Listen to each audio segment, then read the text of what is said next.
Hello guys, welcome back to this channel. In today's video, I'm going to show you how you can translate your text on your design in Canva application. Okay, let's get into it. First thing first, I'm going to open the design I have just created. This is my design and I'm going to translate text on this design.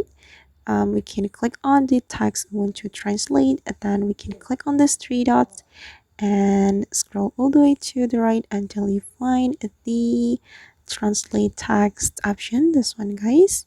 And here you can choose the language.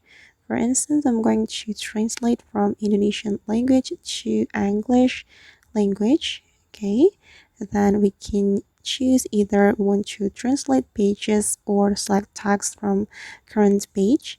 And I'm just going to translate pages, so I'm gonna select this one and we just need to click on translate to translate all this text on this page.